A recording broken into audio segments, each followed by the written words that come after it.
So we say connective tissues. They are the tissues that will bind other tissues together. So the connective tissues will bind other tissues together. So those tissues, we can find them underlining other main tissues. For instance, I've been using the building, a building to teach the connective tissue. And we said that when builders or constructors are going to construct a building, what happens is that they mix a mortar, or they make a mortar from cement, water, sand. That is what makes the mortar. So the connective tissue also has that mortar. So those mortar are the ones that will hold the other parts of the tissues together. So when we take connective tissues, their function, basically we have metabolic functions. They also do some protective functions. And then they also do some form of storage. When you look at the bones, they do some form of storage.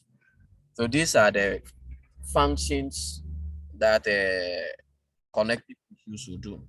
Now, when we take the connective tissues connective tissues have two main parts. We have the extracellular matrix, and then we have the cellular part. Now, the ECM, which is the extracellular matrix, that is the mortar. That's the mortar.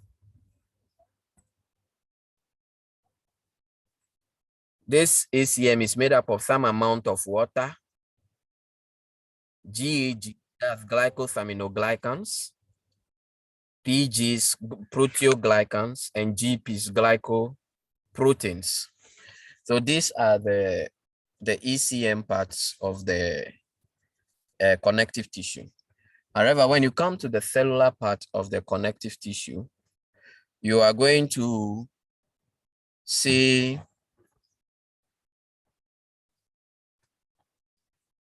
you are going to have what we call the cells, then we are going to have the fibers. So when we go to the building again, the cells are the stones, the different stones that we will see in the let's say the concrete that is used to lay the building. And then the fibers are the iron rods. So when you talk about connective tissue, you think about a building, you are good. So the cells, some of the stones are rough, some are smooth, some are round, some are having amorphous shape, or they are amorphous.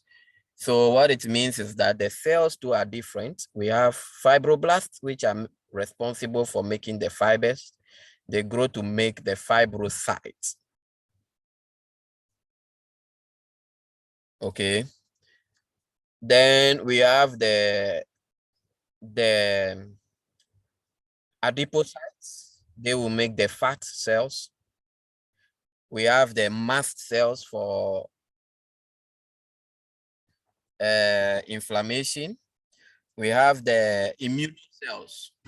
The immunocells, we can talk about the macrophages, some aspect of the leukocytes. All these things are part of cells when it comes to the cellular part.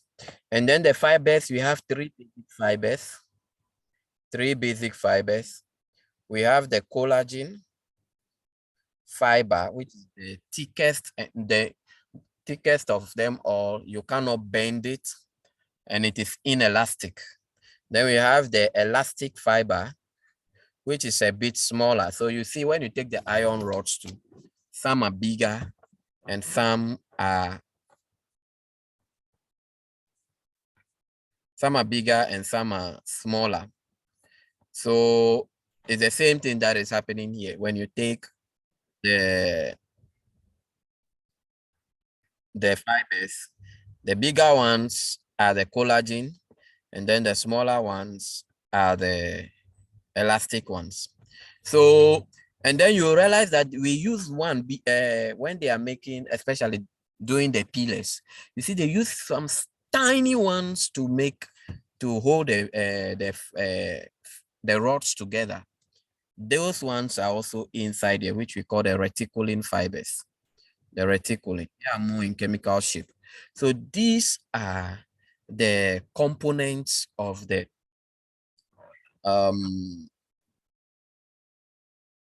connective tissue. Now, based on this, a connective tissue is supposed to have the extracellular matrix and then the cellular matrix. This defined a connective tissue. However, connective tissue can lack some of the components. In turn, we describe those connective tissues as special connective tissue. We call them connective tissue because they connect one part to the other part of the body. So when we come to the types of connective, so CT types, we will have one.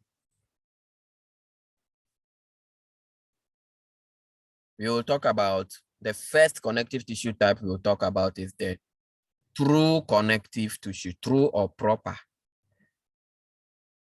Then we can also talk about special connective tissue. You see why I say you shouldn't take your last semester's studies for joke or for granted, because most of the things will also show up themselves. One good thing about your group, which maybe the Bs might not get, is that I'm teaching anatomy at the same time teaching you functional histology.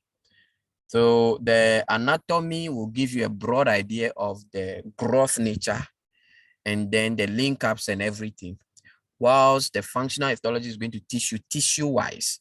So that is why all the arrangements for anatomy and functional histology are pairwise. And the thing must be in a particular order for understanding. So that is why it is like that. So that's one advantage you people will have. So when we take the true connective tissue, we call them true connective tissue because they contain the accurate amount or the adequate amount of the ECM and then the cellular part. But for the special connective tissue, they are called special connective tissue because of their functions. So some of the special connective tissue, we can have blood connective tissue, we can have bone connective tissue, we can talk about the cartilages. These are all special connective tissue. But when we talk about the true connective tissues,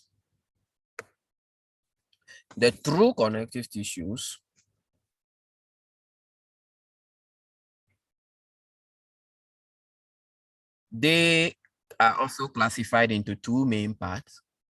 We have the loose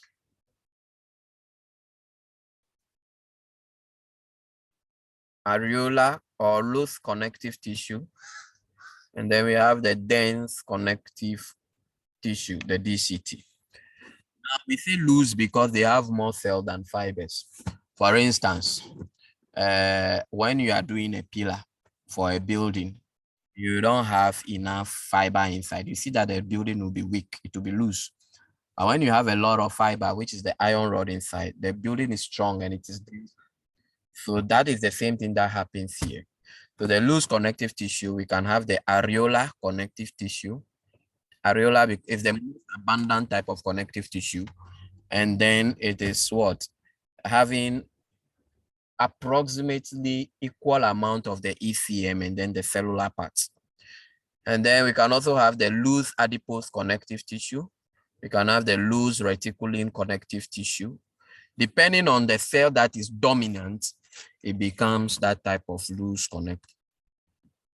While the dense connective tissue are also divided into dense regular. That means that the fibers are arranged in a particular order. That's a dense regular. But the dense irregular, the fibers are arranged haphazardly. So even if I ask you, so when I take this, so this is option A, and this is option B. Which of the buildings will be stronger? Who can answer?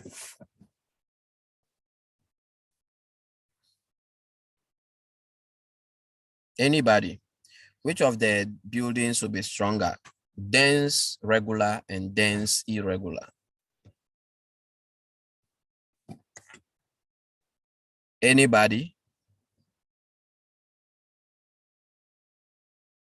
Let me use Say the option A. the option A. That's beautiful.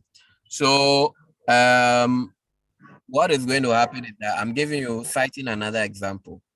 That example, The dense regular. A. okay. So when we take the dense regular, please can you mute? That's beautiful. Can you kindly do your work now? Thank you. So we have the dense regular and then the dense irregular connective tissue. So especially, for instance, when I take a broom and I want to break it, you know, the brooms are very well arranged. Breaking it becomes very difficult. That's the same thing that happens at the dense regular. They are more stronger. But when you take the bones, they are arranged anyhow. You can break some of them quickly and then you break everything. So that's the mindset on the connective tissue. So that brings us to the end of the connective tissue. Let's quickly move to the muscle tissue. I also use another 10 to 15 minutes for that.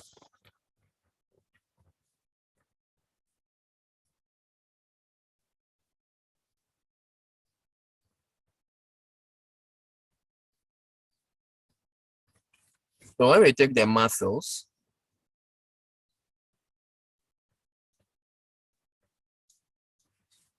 the muscles are the type of tissues that aid move.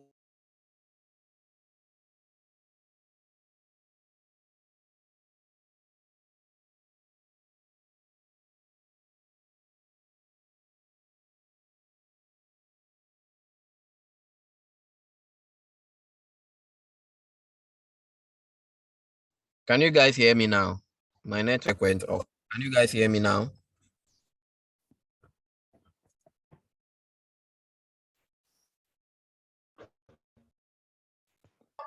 Yeah.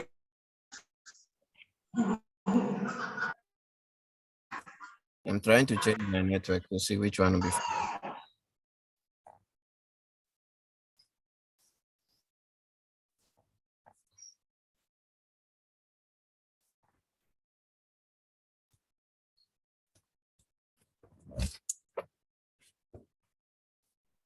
All right. Can you hear me now? Yes, sir. Okay. So as I was saying, the muscle tissues are the tissues that are responsible for what we call movement in the body. And then the muscles can either be attached to the skeleton. So we have the skeletal muscles or muscle tissue. And then we can also have the smooth muscle tissue. And then we can also have the cardiac muscle tissue. So when we take the skeletal muscle, the smooth muscle, and the cardiac muscle, the smooth muscles are the visceral organs. You find them in the visceral organs, the lungs, the kidneys, and all those things, the intestines. Cardiac tissue, you see them in the heart. And then the foremost part of the large arteries, that's the aorta and then vena cava. Skeletal muscle You know them already. Anything that gives you voluntary movement becomes a skeletal muscle. But how are these muscles organized? That is the muscle histology we want to talk about. So let me see if I can quickly project some slide on muscle.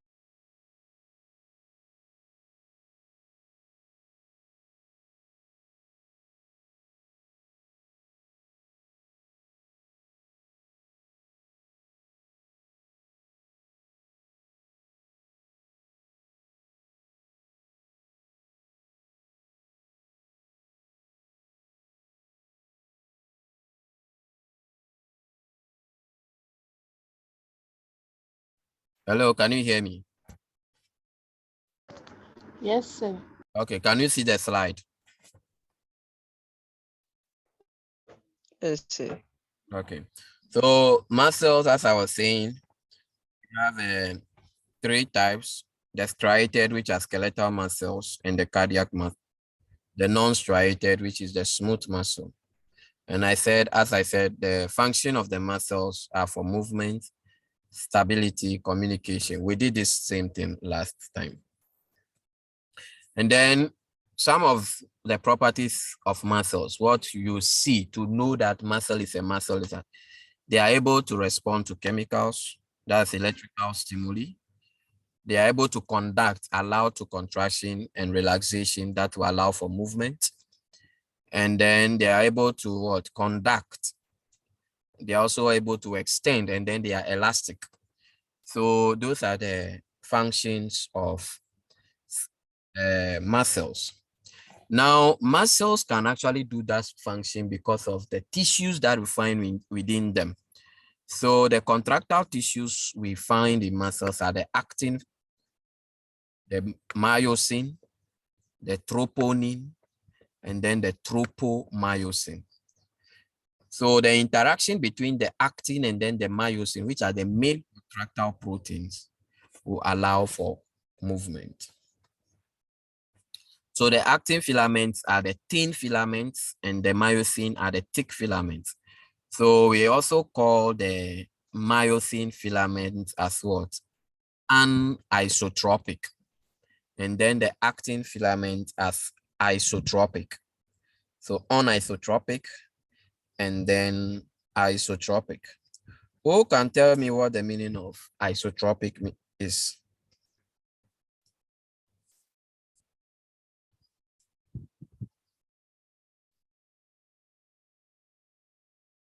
Who wants to try?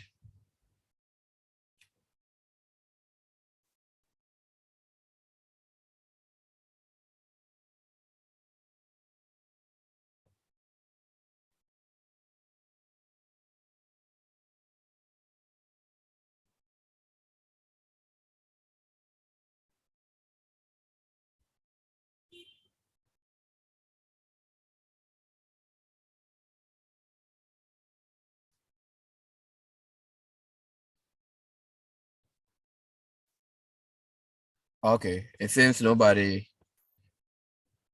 wants to try. So when we say anisotropic, it means that the properties of the muscle to exhibit different values, okay, along different dimensions.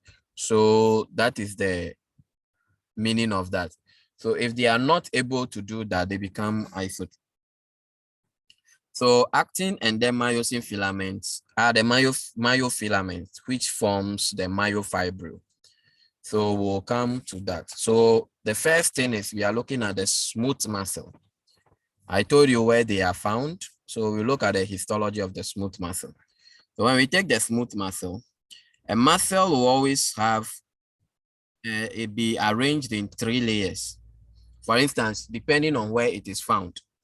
So when we take, for instance, the intestines, see these ones are becoming circular. So these are the circular muscles. And then these are the longitudinal muscles. What it means is that when I'm going to the whiteboard.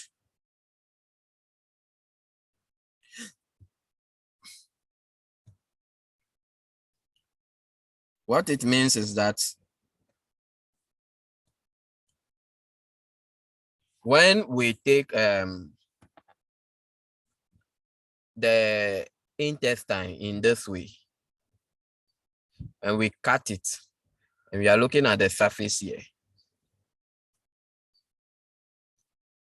any muscle that moves along the intestine is the longitudinal muscle, and any muscle that moves across this way is circular muscle. So when I cut this thing in this way, the circular muscles will appear circular. Okay, so depending on the cut, okay, so when I cut the muscle across, the circular muscles will appear round that way throughout. The longitudinal muscles will appear circular in.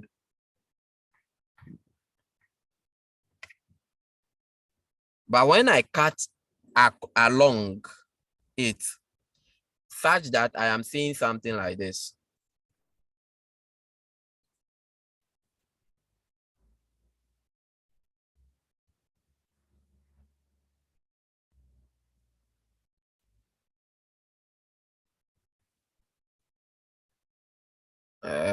Let me redraw. So let's say something like this.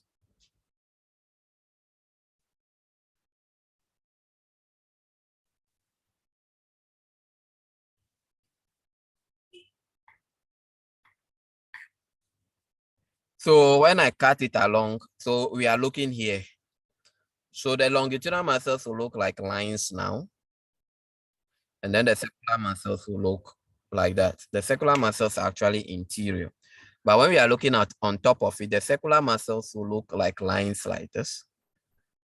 And then longitudinal muscles will look like. So depending on the cut, that is when you see one to be the. So these are the circular muscles, and then these are the longitudinal muscles. So for instance, this one has 3 layers. We have inner circular, middle, oblique, outer, longitudinal. So this is actually Please, can you come again? I didn't get it right. okay.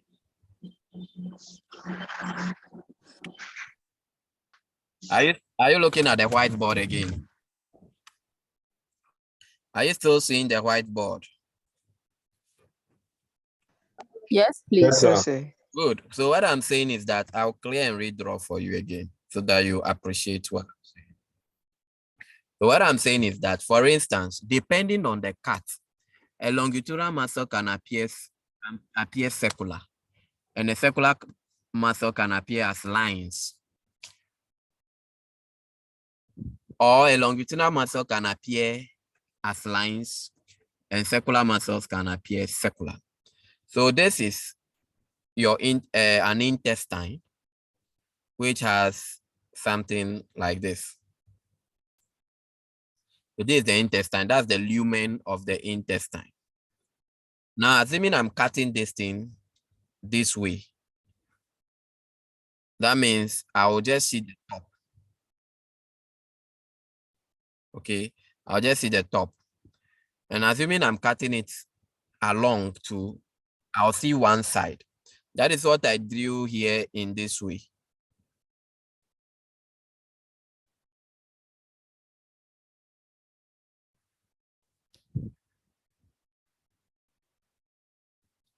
So when I cut, I want to see the circular, I'll see across. So this is across. The top one here is across. That's what we are seeing here. And then here is the longitudinal. This side is the longitudinal. So the top one here is the across. And then this side is the longitudinal. So what I'm saying is that I hope you can see the pencil moving on the whiteboard. Yes, sir. Yes, sir. Good. So what I'm saying is that for the longitudinal, if we are looking across, the longitudinal muscles are moving along the muscle. They'll move along. And then the circular muscles, they'll move across.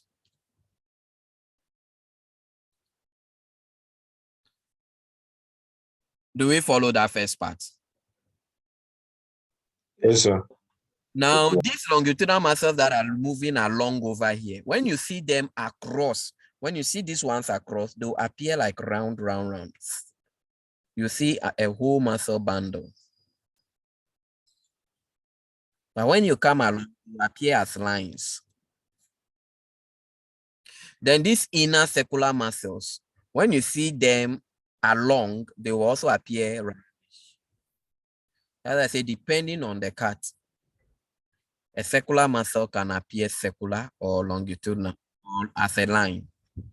And a longitudinal muscle can also appear as what? A longitudinal muscle or appear as what? Circular. So normally, the circular muscles, for you to know, the circular muscles are nearer to the inner part of the tissue. Do we follow what I'm saying now? To the lumen. The circular muscles are nearer to the lumen. Going back, do we appreciate what I've done now?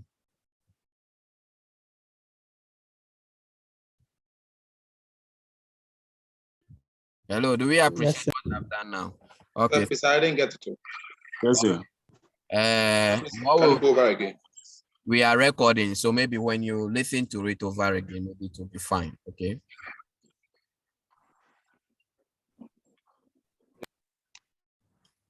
So let's go back to the slide. So this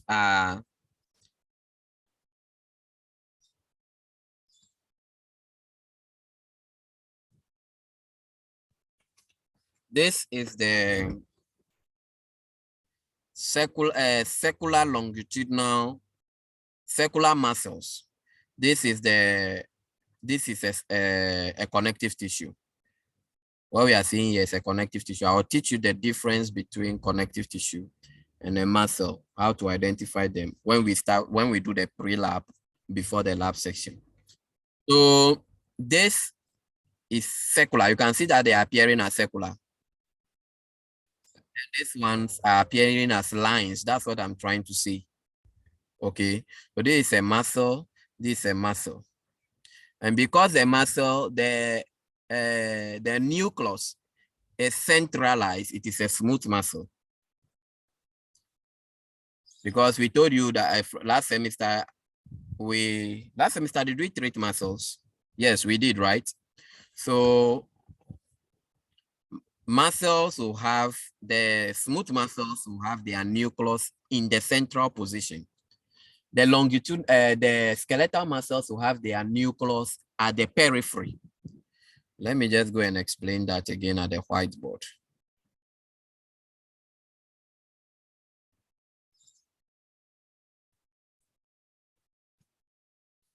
So when we take this as a muscle, if this is a skeletal muscle, their nucleus will be at the periphery like this. That means they'll towards the end, okay, of the muscle. They will be towards the edges of the muscle. But when it is a smooth muscle or a cardiac muscle, the nucleus, if this is the cell, it will be in the center. So for you to even know that it is a smooth muscle, the very first thing is that you look at this. I'm going back to the slide.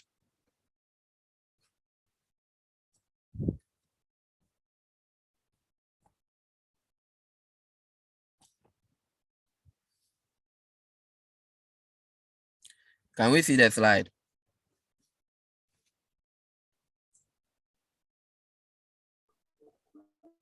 Yes, sir.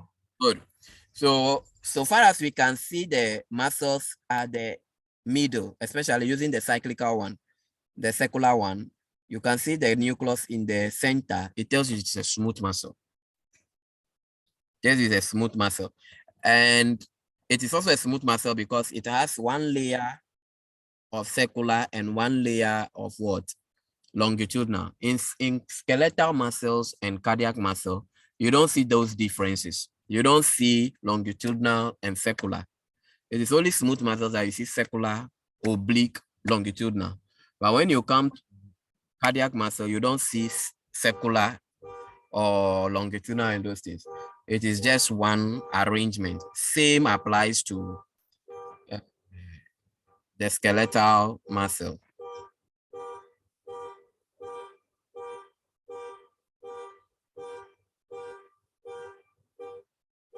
All right, let's continue. So this muscle like this is taken from here. So this is what we are trying to show. And these are the myofilaments over there. These are the myofilaments of the muscles. We will come to that. So this is just to show us how a smooth muscle look like. The inner circular, the outer longitudinal muscles. Now this is when you look at this is a cardiac muscle. I'll tell you why when I saw it, I said it's a cardiac muscle, but not a skeletal muscle. The very first thing, if you are seeing something like this, muscles will always appear reddish, more reddish than connective tissue. And then the epithelia, you see them at the inner part. Those are the tricks I'm trying to teach you. When you look at this, can you see these dark lines over here? Can you see them? These dark lines, I tell you, they are individual cells. But what we know is that skeletal muscles is multicellular, so we don't have differentiation. Whilst cardiac muscles are unicellular, even though both of them are striated muscles. So skeletal muscles are multicellular, and then cardiac muscles are unicellular. So what we are seeing here is the intercalated disc. That dark thing is the intercalated disc that connects this cell to this cell. So because of the appearance of the intercalated disc, that is why I'm calling this as a cardiac muscle. Now, this is a striated muscle because we can see striations. I think we learned these things last time, because the exams was even on it. So these are the dark and light band. You can see that when you look at this side, you can see some places to be dark light. When we say dark light, it doesn't mean that you see black and white. You can see some line arrangement. That line arrangement is what is making this striated. But when you come here, the smooth muscles, you don't see that line arrangement here. You don't see line arrangement in the smooth muscle. So this is a cardiac muscle. And then the EM of it, this is the EM showing the individual striations, and then the A band, the I band, and other things. We'll look at this very well when we get to the practical section. So looking at the cardiac muscle better, they are involuntary. We can see the intercalated disc, centrally placed nuclei. And then we have the endomysium between the two, which is also a connective tissue. Okay. And then these are the nucleus of the cardiocytes, or this is the nucleus of the cardiomyocytes. So this is just to give a pictorial view of what we were demonstrating.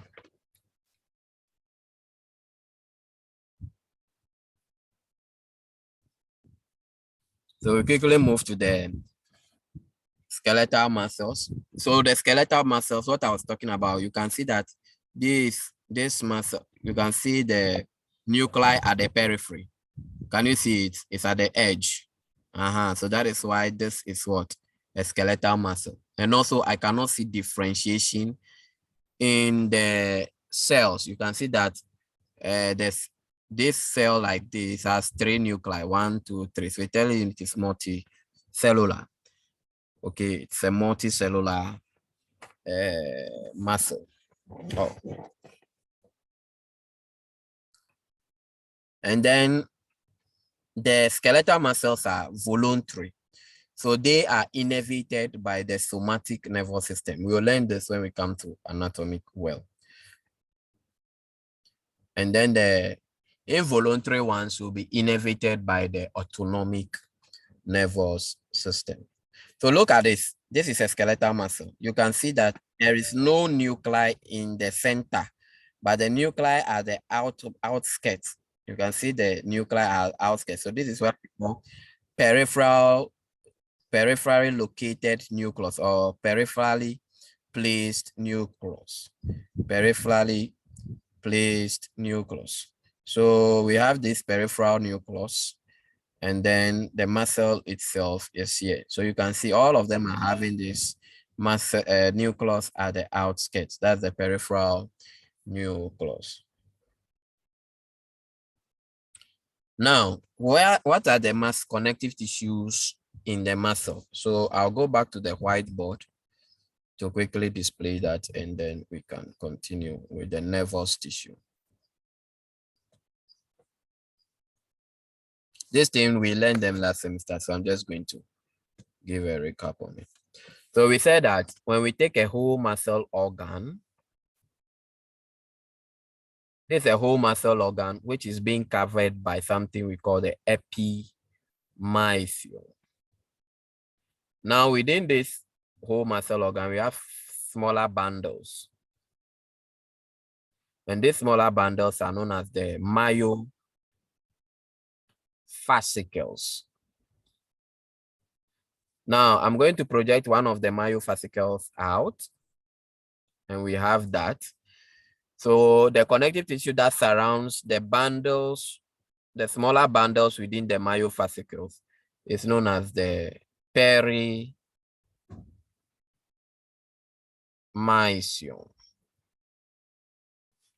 And then the smaller bundles there are known as the myofibril.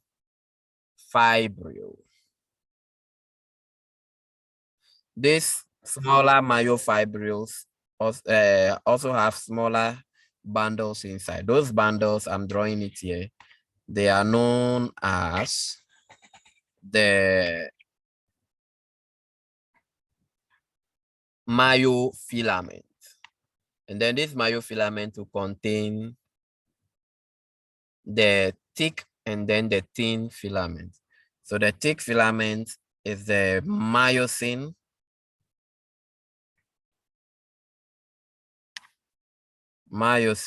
And then the thin filament is the actin filament. So this is the cellular organization of the muscle fiber, the cellular organization of the muscle fiber in skeletal muscles. Going back to the slide,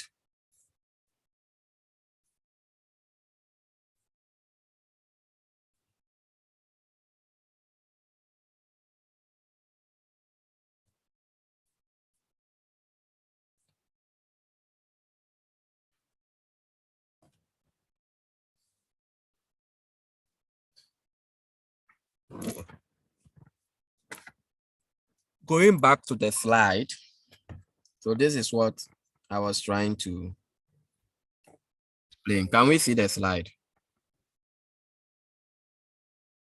Yes. Yes, sir. Yeah, so this is what I was trying to explain, and as we studied last semester. So coming back here, we have these other things on the muscles. Okay, so here we can see the triad, all these things we learned last time. The triad, that's the terminal cisternae, the transverse tubule, and then so the transverse tubules is the one that is in the middle of the triad, which is the outskirts are the terminal cisternae. And then this thing that we see is the cytoplasm of the muscle. Okay, so we call it sarcoplasm. So within the sarcoplasm, we have the myofilament or the myofibril. And so the myofiber, this is the myofiber. The myofiber has the myofibril, and the myofibril has the myofilaments, and then the myofilaments are actin, and then the myosin. So you see these things within the myofiber. So the fiber has all this, and then a lot of mitochondria displays between them to give energy, because you know muscles respire a lot, and then mitochondria is the powerhouse of the cell. So we need more mitochondria in the muscles. Then I also explain how muscles are able to what? distend, and then extend, which I explain the A band, the H band, the I band, the H zone. So I hope you will go and review it. I hope you go and review it. However, this slide is going to be placed on the, it will be modified. I will be taking some things out and adding some things before I put it there. So muscles can also be termed as fusiform when they are thick in the middle and then taper at the end. So that is a fusiform muscle. We have parallel muscle, we have pennate, convergent, and circular. Convergent, those spread out as far as a fan to a point. Okay, parallel, they are just moving in that way. So when you look at this, rectus abdominis is a straight muscle. It's a straight muscle, so we call it parallel. Then this is bipennate, okay, taper to one end, unipinnate. Okay, now depending on the number of tendons, we give them either they are bi or uni or multi-pennate. So when you come here, they say muscles body has one or more tendons. Unipennate, all muscles fibers on the same side of the tendon. Example of that muscle is extensor digitorum. And then bipennate, we can talk about interosseous muscles. Muscle fiber on both sides of the tendon. And then multipennate, tendons branch within the muscles. That's what you can see here. So unipennate, bipennate, and then multipennate muscle. This is showing us convergent and circular muscle and that. So coming to muscle activity.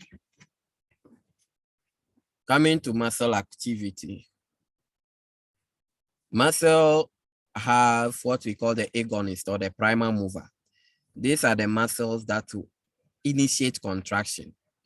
Okay, so their contraction will allow for a particular movement. The synergist will always assist the primal mover or the prime mover or the agonist in their action. The antagonist will be the one that will oppose the agonist. And the fixators, they will be the one that will stabilize the agonist. So what we are trying to say here is that a muscle, before a muscle can work, we need the agonist and especially the antagonist.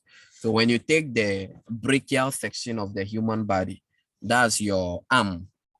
You know the biceps and the triceps. When you are flexing, your biceps becomes the agonist, and then the triceps become the antagonist. And then, as I said, muscles have their originating point and then insertion point. So these things are showing us these are the actin filaments, and then these are the myosin heads.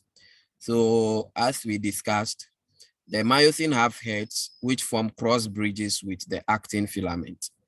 So what happens is that when you have ATP coming in, this thing will dissociate and allow for these things to move on them. So I'll show you that very soon. And then on the actin filament, we also have the tropomyosin and then the troponin complex, which is made up of the actin, tropomyosin, and troponin, tropomyosin. Those are the things that make up the troponin complex. So when you look at this, what happens is that you have a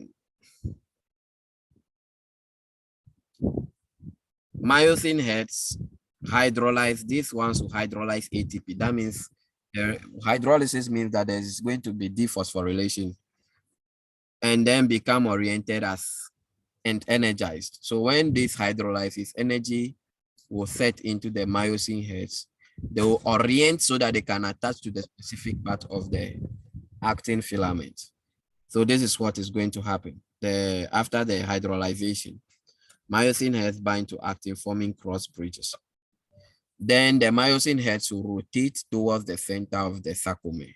This will allow for the actin filaments to move along over them. And then there is going to be what? Phosphorylation of the ADP to ATP, and that will cause the dissociation of the myosin head. It will lose energy. So there will be a dissociation of the myosin head from the actin. That is how movement actually works.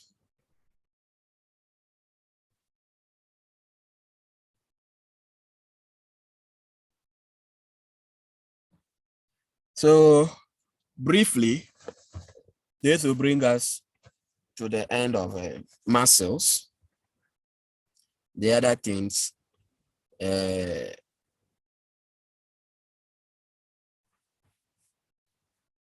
will be learned during practicals. Now, when you look at this, we are looking at a neuromuscular junction. This is a nerve cell. This is the muscle. So the connection of the nerves to the muscle will form a junction known as neuromuscular junction.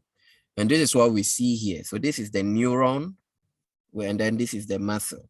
So when there is depolarization, the neurotransmitter will get into the synaptic cleft and then move to bind with the receptors and then cause depolarization of the sarcoplasm and the sarcolemma.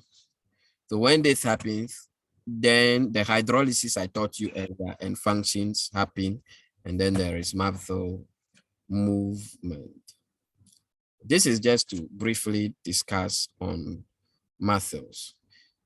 Any questions on muscle?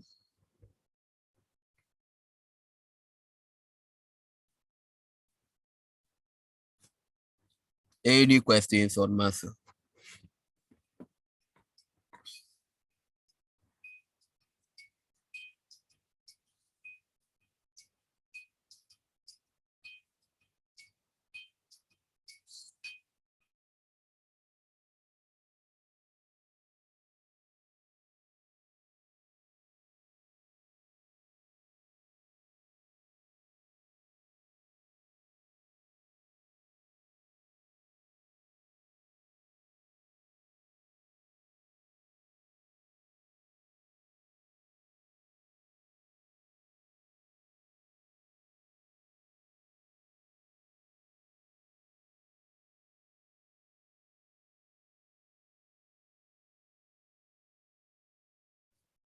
Okay, so if there are no questions on the muscle histology, we will proceed to nervous histology. Nervous histology.